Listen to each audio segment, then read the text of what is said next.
Influencers and bloggers spend a lot of time at New Orleans restaurants. For some, it can mean good publicity, but for one, it meant getting stiffed on a $300 check. Good evening, everyone. I'm Katie Moore. The restaurant's owners say a woman contacted them saying she wanted to do a review, and then they say she refused to pay her bill. Rachel Hanley shows us what happened next.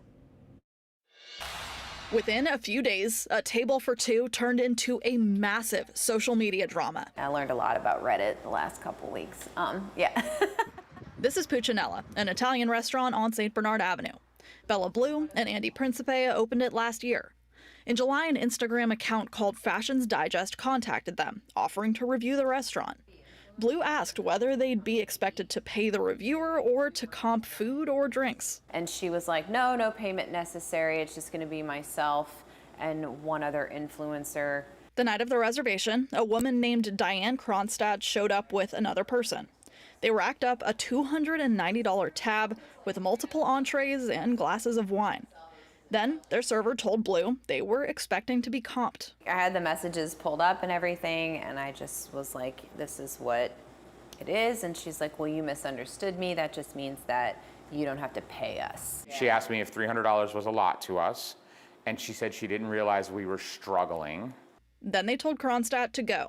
At that point, I was like, listen, I don't want you to write about us. I don't care. I just don't want you to write about us. I just want you to leave. I said, I want you to leave a tip for our server. He says Kronstadt and the other person left without paying the tip. Later in the month, this review from Kronstadt appeared. In it, she calls Puccinella not worth the hype or price. She says it's in a sketchy location and that the interior looks like a plain barn. A restaurant employee posted the whole story on Reddit, which sparked more posts, comments, and articles. Principe says police told him he couldn't file criminal charges and that it would have to be a civil case. He and Blue don't plan to pursue that over this amount of money.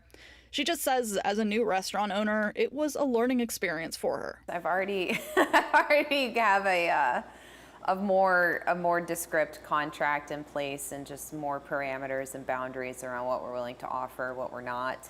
And the social media chaos has had an upside. She says she has noticed an uptick in business since the story first went viral. Rachel Hanley, WWL Louisiana.